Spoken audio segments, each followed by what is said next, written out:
Watchtower and Freemasonry. Chapter 1. The Origins. Charles Taze Russell was a brilliant man. He was a sincere truth-seeker and founded a movement to elevate people towards the light. However, he was strongly influenced by Egyptian and Judaic traditions observed in Freemasonry, and he created a cult that attracted millions of people to the mysterious Lord Jehovah.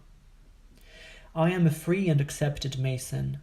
It is with these words that Charles Taze Russell introduced himself to his audience as he addressed the Order of the Free and Accepted Masons in a temple in Pasadena, San Francisco, in June 1913. Some of my dearest friends are Masons, and I can appreciate that there are certain very precious truths that are held in part by our Masonic friends. They told me, "How do you know about all these things?" We thought nobody knew anything about these things except those who had access to our very highest logic. Russell later explained that he was not a Freemason in the conventional sense of the term. Dear friends, we Masons of the Free and Accepted Order of the Commandery of Lord Jesus Christ possess the highest excellence.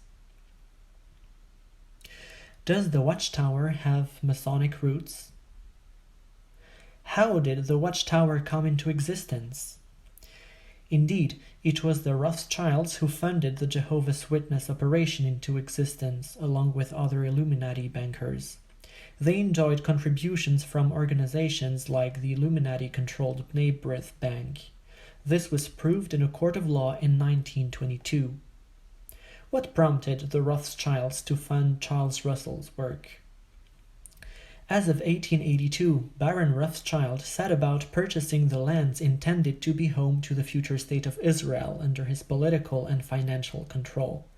Thus, the Rothschild family was at the forefront of the development of a nationalist political ideology known as Zionism. The Rothschilds were members of the Illuminati, the upper branch of Freemasonry.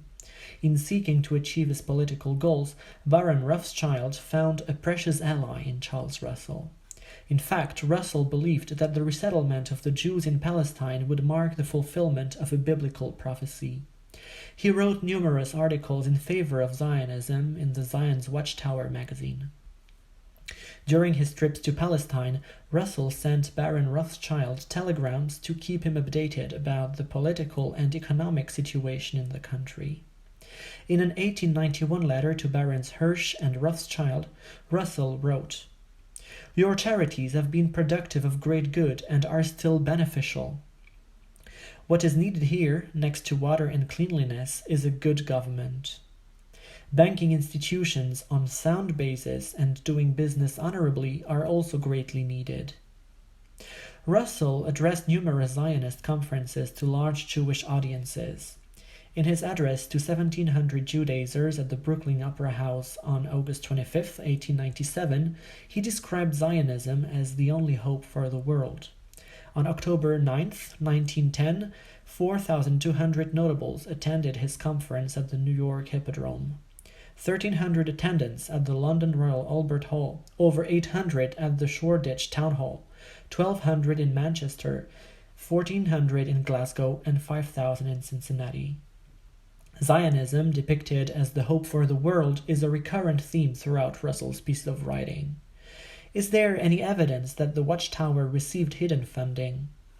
In the December 19, 1924 edition of the Swiss paper Morgen, Christian Kreutz, a former 33rd-degree Freemason, released this letter issued by the Masonic top brass. "Dear brother, pertaining to the International Association of Bible Students, whose headquarters are in Brooklyn, those people are really useful to us. We indirectly provide them with large sums of money. Our enemies in Europe are both the Protestants and the Catholics. Their dogmas hamper our plans. Therefore, we must do everything we can to decrease the number of adepts and ridicule them. I urge you to ensure the Bible students' activities are not regarded as unfavorable in the press.